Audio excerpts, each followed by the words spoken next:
For the record, no, I am not wearing pants because this is an economics class and you can't see below my waist, so why would I wear pants on camera? Economics 101, only pay for what they're gonna see.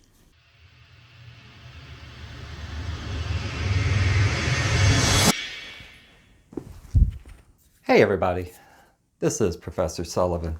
Welcome to FPV Economics 101. Click that like and subscribe button down there. Thank you so much. FPV Economics 101. I want to introduce you to the fact that you are in one of the most compelling and fun hobbies available today. But you have to be smart about it. And that's why we're in the economics part of FPV. FPV itself, if you don't know why you click on the video, other than it is flying first person in a quadcopter. And one of the principles of flying in a quadcopter is that you're going to crash. So much so that we have a short little 3-step process on how FPV goes. You buy your products. In this case, that is your quadcopter. This is the Diatone ER349. You buy your goggles. You buy your radio. If you're like everybody else, you also buy a camera, a gimbal, microphones, a studio setup, and everything else to get yourself on YouTube, because that's what you do when you fly FPV. You cannot fly FPV alone. You have to share your content with the entire world.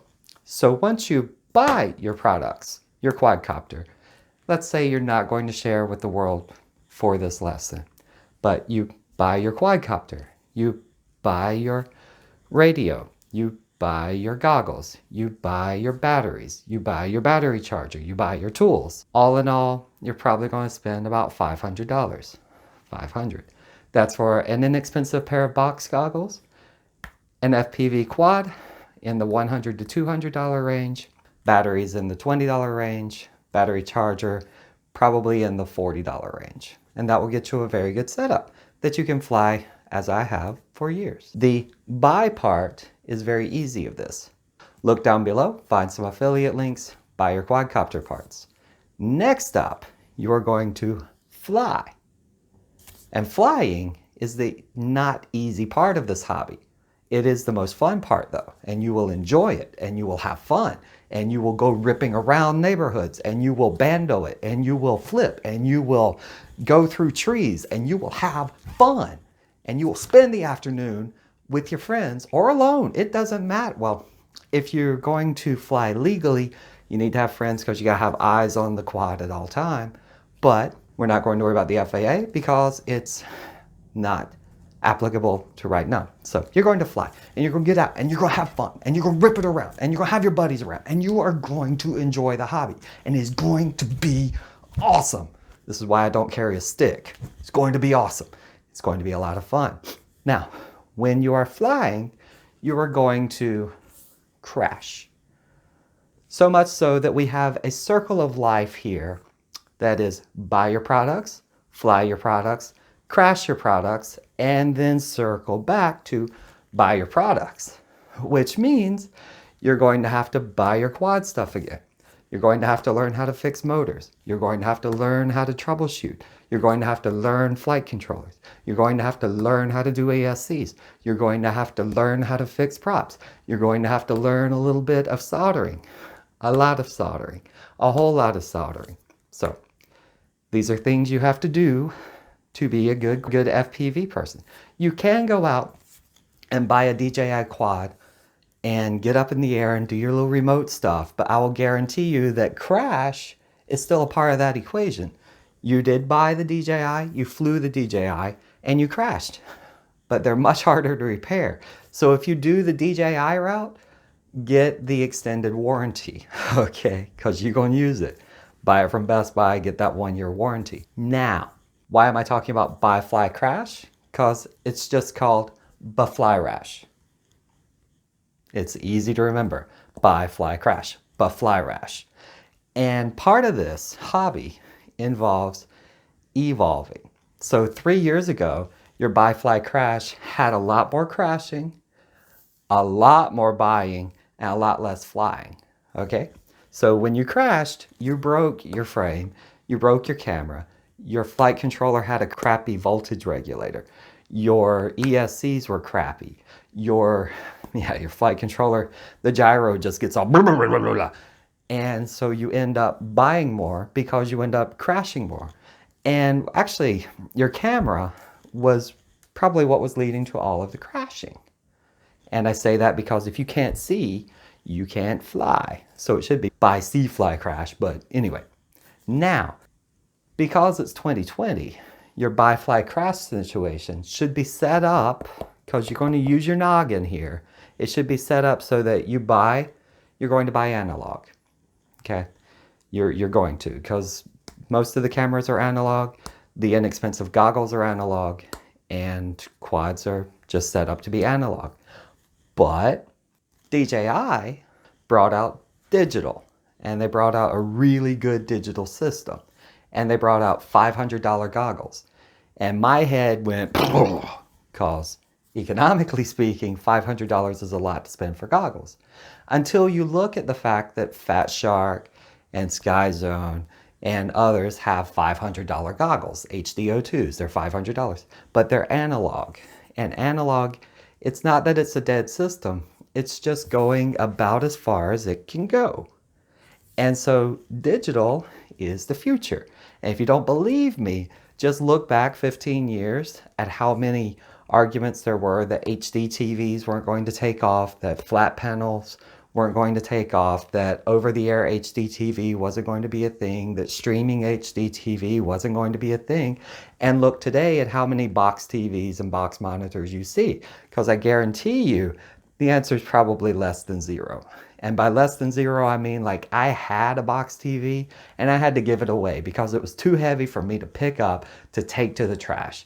So I had to post it and give it away. $3,000 TV, just psh, because that thing sucked compared to the 70-inch TV I have now.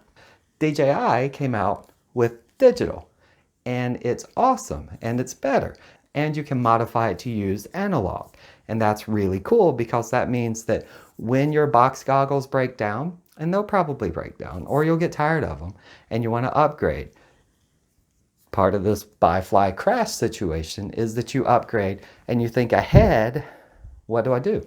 I'm going to upgrade to digital. I'm sorry to say it, but Rotor Riot's been right, where they have been pushing DJI like crazy, and that's okay because the future is digital.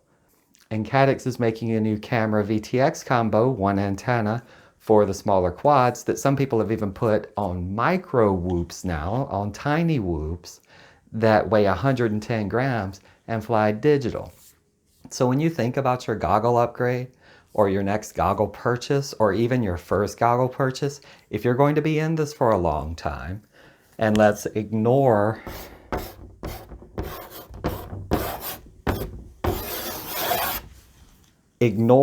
any of the FAA regulations that are coming, because it'll take a few years for them to take effect, and there are lots of things that can happen in the time.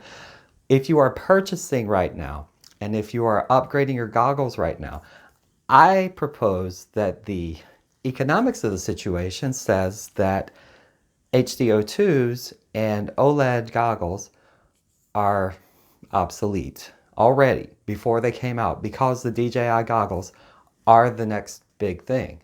DJI has it. I'm sorry. I don't mean to keep beating it on you, but DJI digital system, it's the future. And go ahead and think about it, because part of this buy, flat, crash situation means that you're going to break your camera. And when you break your camera, go ahead and upgrade that camera to digital. When you break your VTX, go ahead and upgrade the camera and VTX to digital. When you break your frame, why not? Go ahead and think about moving it to digital. Just slowly convert. If you're like a lot of FPV pilots I see, you've got 10 quads. I don't want to go out and spend $1,500 on 10 quads.